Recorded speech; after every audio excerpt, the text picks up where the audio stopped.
Okay. I didn't like that clap. Hold on. No. No. There we go. Okay, so this theory, I understand, is going to be a little bit far out there. I admit that wholeheartedly. A lot of you probably aren't going to go with it. But I feel like it is my job to bring it to your attention nonetheless. Okay, so first off, we have spoilers for chapter 1005 of One Piece and beyond. Okay, we good? All right. So right now, we got Brook and we got Nico Robin going up against one of the members of the Tobiropo, Giant Woman, Black Maria, member of Kaido's crew, the head of a brothel. She has the power of the ancient zone model, Rosa Magalia Gravagelli, a giant ancient tarantula from the Triassic period. I mean, it wasn't really giant during the Triassic period. I think it was like slightly larger than a regular tarantula right now, but it doesn't matter. She's a giant spider lady, and it can shoot webs and venom probably and all this other stuff and can devour you whole, okay? Other bonuses to Black Maria's battle prowess right now is that she is indeed topless. That is relevant for Brook. You bet 100% that's going to be relevant in this fight for Brook. And she also has this very long polearm staff-looking weapon that has a Wanyudo at the end of it, which is a Japanese yokai with a tortured, wrangled man's face at the center of an ox cart with flames erupting out of it. So, not really sure how that's going to be relevant, how she's going to use that in battle, what kind of techniques she could use with it. But that's not really going to matter at the end of the day, because Robin is going to finish this fight in one move, and this is how she's going to do it. Okay, so first off, you're going to have Brook be a distraction. Okay, he's going to distract Black Maria. Something that should be fairly easy, considering Brook is essentially a reanimated skeleton that is also a soul music sensation. Okay, so no matter what situation you find yourself in, I don't care if it's on the middle of a battlefield with two hardened warriors staring each other down, bloodthirsty for each other, the dancing skeleton appears in the center. That's going to distract you, okay? It could be like Jonathan Joestar and Dio Brando staring down each other on top of the castle, like, Dio! Jonathan! And like they're staring each other down and their blood is freezing. You see? Yeah, JoJo reference. Okay. And then they're ready to just go and fight each other. But then at that moment, if a magical skeleton, singing Bone to Be Wild, Bone to Be Wild appeared right in the center of them, they would be distracted by that. Jonathan would be like, okay, Dio's like, yeah, we gotta see what's going on here. I mean, this is a dancing skeleton. Did you make that? No, I didn't. It just appeared out of nowhere. Okay, so Brook is going to be the distraction, all right? He's going to distract Black Maria with his thing, and then Robin is going to charge up a Kamehameha. And I understand at this point a lot of people are going to be like, that doesn't make any sense. Robin can't use the Kamehameha. She didn't even train with Master Roshi. How is she going to learn the Kamehameha? I don't even understand this. But it's just like, well, she does. Okay, that's the part of the theory that's a little bit out there, but whatever. You can just, that's not a hard thing to explain away. You can just throw it out there. She can make giant hands come out of the wall and charge up like 100 Kamehamehas, whatever. So yeah, she's gonna fire all those off at once, and Brook's gonna jump out of the way, and Black Maria's gonna just get disintegrated and like sell, and then, yeah, I think, that's a good power up for Robin. I think that's nice, that's fair, that's balanced, for her character to just fire death lasers out of nowhere. I think that works, okay? It's time Robin got a power up. Okay, so moving on to the actual point of this video, well, that does connect back, okay? So I was going back through all the different fights that Robin has had throughout this story, and she's had quite a few, right? I mean, she fought against Hammond during Fishman Island. She fought against Yama during Skypiea. I actually really enjoyed that fight because it was Robin defending the ruins of Shandora, and the entire time she was running away from Yama, she was just like, you big oaf, you're just breaking all of these stones and all this history, you're messing up archaeology, and for that you're gonna pay. And the way she defeats Yama is just so, like, a lot of the ways that Robin fights is just, she has style, she has grace, that's how she does it, right? She doesn't just, like, well, there are a few moments where she just shows up out of nowhere with a giant arm or a giant foot and just steps on people or punches people in the face like Black Maria last chapter, but, like, the way she defeated Yama was so elegant. So Yama was, like, charging at her with, like, this big belt of axe styles that, like, when they're pressed, they create, like a wind blade effect, right? And he had, like 10 of them on this belt. And so he's just like body slamming Robin, like, I'm just gonna dice you to pieces. And she just uses her hands to, number one, blind him, which is something very easy for her to do, and then make some other hands to just flip the belt around so he's blind and he crashes into a tree and the belt activates and it just cuts him on his chest and his stomach and he just falls down. and then boom, Robin wins, okay? I imagine that's actually a way Robin wins a lot of her fights, you know? It's just like, okay, the enemy has a weapon, like a sword or a gun or something. I can literally just use my power to, like, make an arm and turn it on themselves, right? And that's the last thing they're expecting. If they're in her range, she can just use her hands to attack them directly, or she can make her opponent's weapons turn on them, okay? So we're going to come back to that in a second, but I just wanted to throw that out there. Like, that's how Robin fights. A lot of times, like, when she's fighting against a large group of people, like a large group of Marines, or the guards at Tequila Wolf, or the Fishman Pirates, or whatever, and well, the new Fishman Pirates, and, you know, the Plaza and everything like that, she'll usually just use, you know, a bunch of hands to, like, grapple them and get them to the ground and restrain them, or the slap technique she used against Spondum, which that was a lot of fun.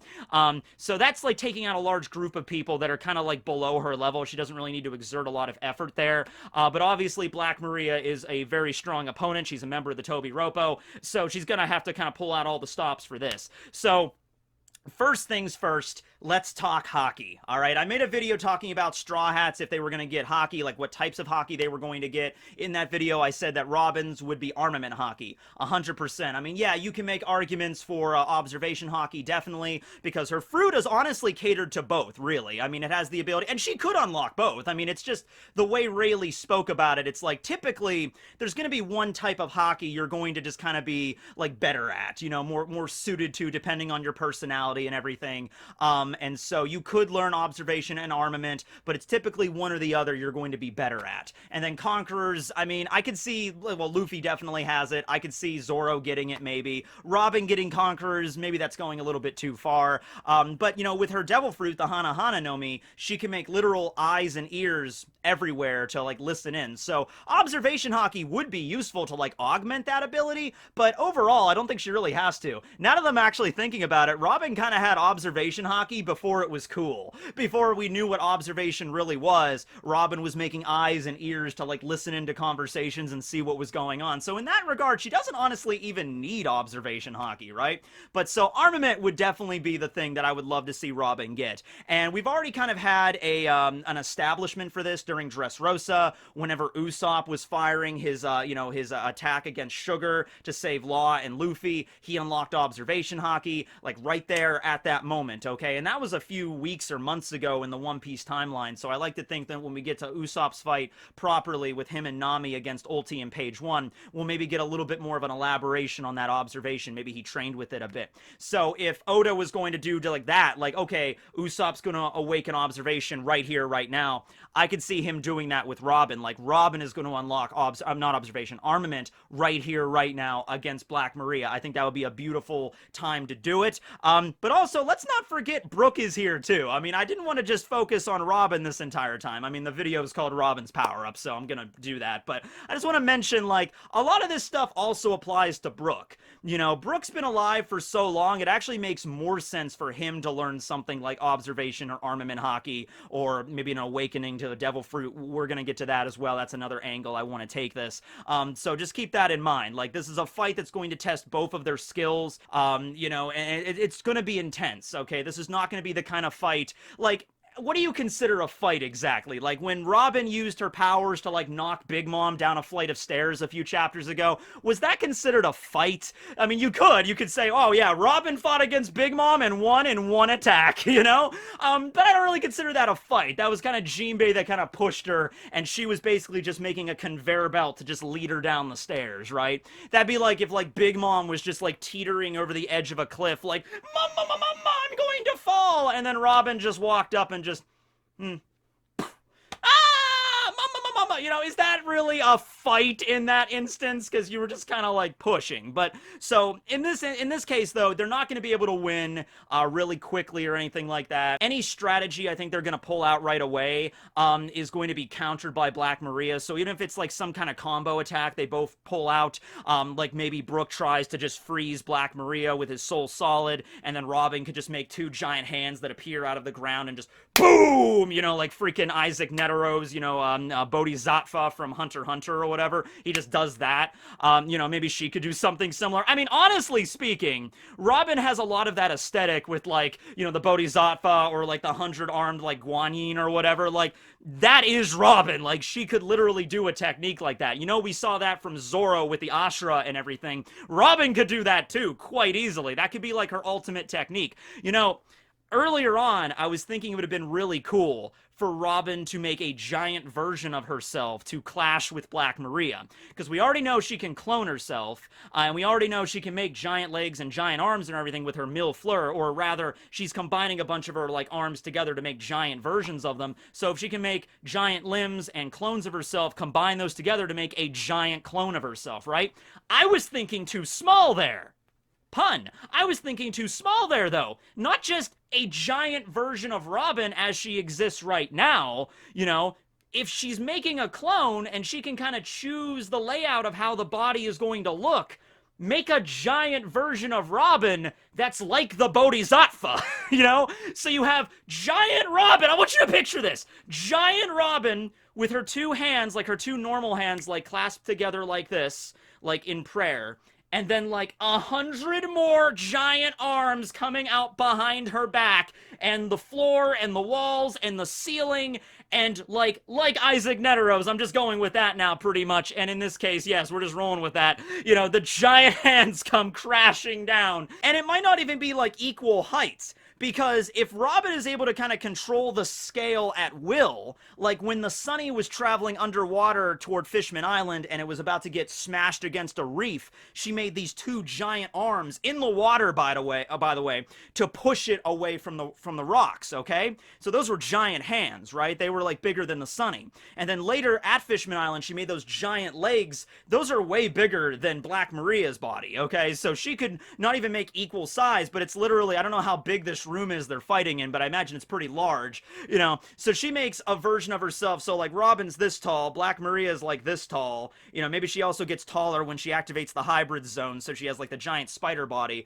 you know. And then she makes a clone of herself that's like this big, you know. And so she has all these arms and whatever, and so you just see all these hands just crashing down, and Black Maria just looks up like, oh, well, I had a good run. Bam, bam, bam, 99th hand, you know. Like, that's what I'm waiting for. That's gonna be cool, okay? So she could do that. She could totally do that. Would it be exhausting? Would it drain a lot of her stamina? Sure, absolutely. It would be probably like her ultimate technique. But in terms of like the function of the Hana Hana no Mi, would that be possible to do? Absolutely.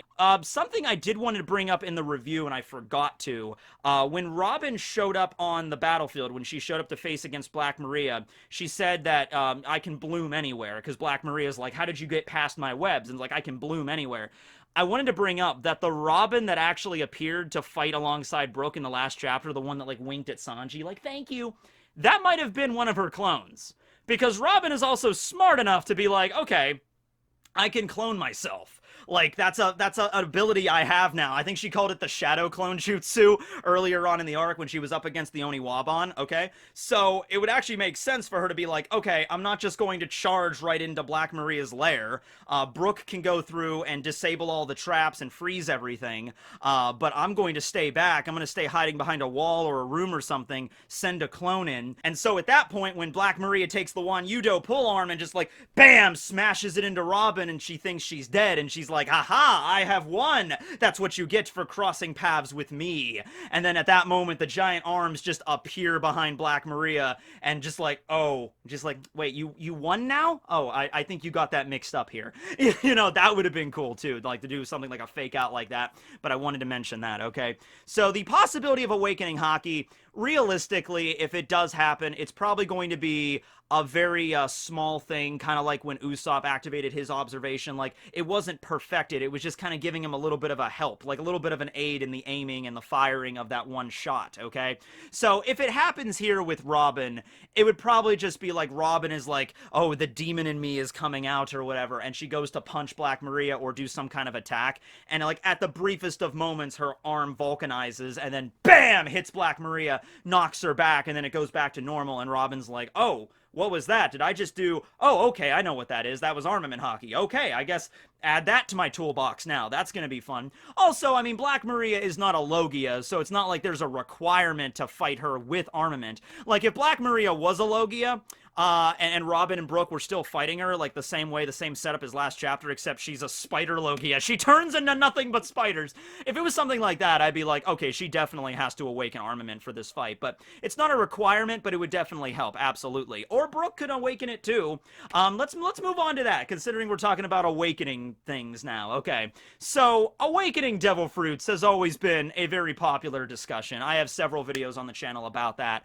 The last time I talked about awakening, I tried to connect it back to how long you've had your devil fruit power. So in the case with Katakuri and Doflamingo, two awakened users that are canon, they are both in their 40s. Katakuri's a little bit older than Doflamingo, but they've had their devil fruits since they were little kids. I think Dofi got his when he was like 10, and Katakuri got his when he was like 5. Okay, so they were really young. So they've had their fruits for at least like 30 years plus. So maybe that's the reason for why they can awaken. You know, it's just they've had their devil fruits for a very long time. They trained with it, or there's some time limit or whatever. Yes, I understand there's problems with that being a requirement, because that basically means that Luffy might never awaken in the story if he has to like live long enough. I get that, but let's just assume right now that might be a factor that does help out Robin and Brooke, though. Both of them. Because Brooke has had his devil fruit for over 50 years, and Robin has had hers. We don't know when she ate her fruit, but we know that when she was, like 8 years old living on Ohara, she had her devil fruit already, because she was using it to, like, you know, like, the kids were, like, throwing rocks at her, so she would use her hands to, like, throw tomatoes or whatever at them, and just, like, hey, I'm trying to read a book here, right? And her, like, cruel, like, parents, or not even her parents, her step-parents, or, like, her aunt and her uncle would make her do the chores around the house, like, oh, you have the ability to sprout arms wherever, that's great, you can do all the chores now, awesome. So we expect you to do the laundry and the dishes, and, you know, make all the beds, and, you know, mop the floor, and clean the ceiling, and do all of that, by the time we get back. Also make sure to, you know, clean out the dryer vents, because there's some lint in there. I actually did that today. I got these, awesome things, in the mail. Check this out, this is cool. This is a PSA. Dryer cleaning kit, okay? Get this, get a drill, hook this up, and then go and clean out your dryer vents. There was a lot of lint in there, it's a fire hazard. I'm just saying it's important to make sure you clean those out every once in a while, okay? It is a fire hazard, okay. But my point is, what was my point at this point? Oh yeah, Robin had her devil fruit for a very long time, okay? So Robin is 30 years old right now, exactly. So she's had her devil fruit for 20 plus years, possibly maybe even longer than that. We don't exactly know. It could be like closer to 25 years, who knows?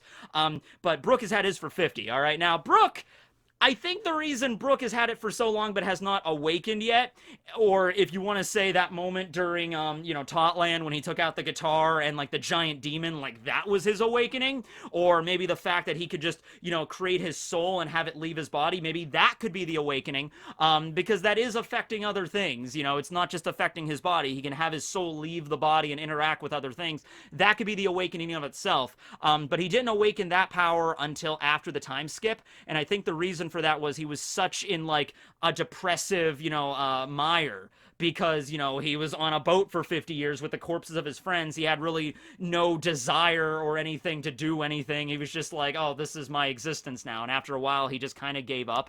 And so maybe that's the reason. And then actually when he found the Straw Hats, he had like a new lease on life, and he started to actively try to, like, understand his devil fruit power, and there has to be maybe something more to it. And after the time skip, you could easily say, like, Oda could reveal Brooke's devil fruit has already been awakened. It's the fact that he has the soul. It's the fact that he can emit his soul to other people the way he does. You could say that, and I could totally buy that as an awakening, okay? And with Robin having her fruit for a long time too, I think that's perfect. Now, what would an awakening that Robin does? How would that work? Well, if it's going along with the logic of awakening in the sense of, like, affecting the environment around you, I guess that would basically mean that she can turn the walls and ceiling and the floor of whatever room she's fighting Black Maria in into her own limbs, you know? And I think that, well, I mean, like, that would be practical in the sense, like, imagine, like, you're falling down and about to hit the floor, and, like, the floor just turns into a bunch of fists and just punches the crap out of you. That could be a thing, too. Or it could literally be, like, I can effectively remove walls and ceilings and floors whenever I want. So she knocks Black Maria, like she uppercuts Black Maria and like knocks her into the air, and then she's about to fall down, and then if Robin awakens in that way, she can turn the entire floor into her limbs and then have them just, disappear, like part the ways, and so Black Maria just falls through the freaking floor and slams into like the festival hall underneath, and like she falls like 3 stories or whatever. Like that could be a thing too. I don't know though. I mean, I feel like I'm trying to think of something, because I think the way that Oda's doing it is maybe with Paramecia's, the way it awakens is different for each fruit, or at least there's different styles for awakening. Like Katakuri's and Doflamingo's both created an element, or not an element, so to speak. It was string and mochi, but kind of, it created something, some substance. And so that was able to turn the surrounding area into that substance. Robin creates things too, but it's not creating like, mochi or whatever. She's just multiplying her own limbs. So it might just be like better control over her limbs, like more finesse with her limbs or something. It could be something like that. Oh my god, I just thought of something. Instead of going like with bigger limbs, to make the giant Bodhisattva Robin or whatever, what if she makes her arms so tiny, she can literally pull apart your cells? Okay, that's going a little bit too far. I think that's less believable than the Kamehameha theory. Okay, that's a little bit less, but think of that. Like, that would be terrifying, right? Like, I've awakened the Hana Hana no Mi, and then she activates her power, and, like, Black Maria's there, and she's like, what did you just do? I made a bunch of tiny microscopic hands that are currently pulling apart every cell in your body. Well, that just doesn't make any sense. And then she just melts, like she just melts immediately as her cells are being pulled apart, like, there you go, Robin, that's your ultimate attack, why not? Okay, but, regardless of what form the awakening could take, if this would be a fight where she could either have armament Haki or awaken her devil fruit, I feel like those both would be, believable, and I feel like she has to have something coming up here. I feel like this fight is not going to end with her just doing her regular stuff, like make the giant arms and try to crush her, or the giant legs and try to step on her, or anything like that, like how Robin usually, finishes off an opponent or something like that. It's going to involve her being clever, and Brook is there to help her as well. Brook's power can pretty much counter the spider webs, so you don't have to worry about that at this point. You don't have to worry about getting caught in the spider webs. I was thinking about the combo attack where he could, like, maybe not Black Maria's full body, but Brook could freeze, like, the Wan Yudo weapon, or he could freeze one of her spider legs, and then Robin could just, like, have an arm appear out of the ground and just grab the leg and just crush it or shatter it. That would be useful. That could be cool to have, right? That spider is also very dangerous, because keep in mind, that spider doesn't have, like, a normal spider kind of mouth, like, with the fangs and stuff. It has, like, a very human... It kind of looks like a homie in that regard. Like, it looks like something Big Mom would have made. Like, it looks kind of similar to Zeus and Prometheus. It has, like, goofy eyes and the giant mouth and the tongue, which pretty sure spiders don't have tongues. So, you know what I mean? Like, so that thing could just come up and just eat you. It's also, like, a trapdoor spider from way back during the Triassic period. So I don't know if Black Maria might have a technique like that, where she, like, goes underground. It's gonna be hard to do that, because it's not dirt that they're fighting in. It's like a regular, like, room or whatever. But it is her domain. It is her lair. So she might have, like, modified it so she can fight like this. This might be one of those things where the fight starts in one room, and then she takes them or lures them into another room that's like a giant, basically like a spider web, where the ground is covered in webs and it's dirt, and she can burrow underground and attack that way, because that's how she's used to doing it, through the Rosamagalia Gravagelli. Like, that's how it used to fight. It was like an ambush kind of predator. So yeah, it might be something like that there. But definitely it's going to be a little tactical here. I wouldn't even be surprised if Robin spoke to Brook maybe while they were on their way to go save Sanji. Like, Robin might have been the one to be like, hey, Brook, try using the cold on the spider webs. That might freeze them. Or, you're going to do this and distract her while I do this, because, Robin is very much a tactician in that regard there. But yeah, throughout this video, though, I mean, Haki would be cool, the Awakening would be cool. I do want to see the giant Bodhisattva Robin, though. I want to see that. I mean, I'm a huge fan of Hunter x Hunter, and I love that fight between Netero and Meruem. I mean, that was like one of the best, if not one of the best fights in the entire series. Yeah, probably won't end the same way. I don't think it'll end with Robin detonating it, I don't think that'll go down. But, like, that would be cool, like, aesthetic-wise. Like, oh, Robin is like a straight up deity now. Well, we already knew that, but it's good to get some confirmation. All right, so let me know what you think in the comments down below on how you think this fight's gonna go, if she's gonna awaken any new powers. Is that a clone that she's using right now? Like, she appeared as a clone, so, you know, there's gonna be some other trick going on here. How Brook's gonna get involved here. If Brook could awaken some kind of Haki, or if he's not already awakened his Devil Fruit, he might awaken it here. The techniques that Black Maria has her disposal. I mean, the spider thing is interesting, but also the Wan Yudo. Like, everything about Black Maria is pretty interesting. Like, the spider and the hybrid form it takes, and the Wan Yudo staff. I'm interested in seeing how she fights, so that's another reason why it can't just be over, you know, just like that. But we'll see where it goes. Thanks for watching, everybody. This will be Tekking, Barry, Robin, Brooke, and Cyborg Barry 001, sorry, Clone Barry 001, signing out. Later, everybody. Remember, clean out your dryer vents.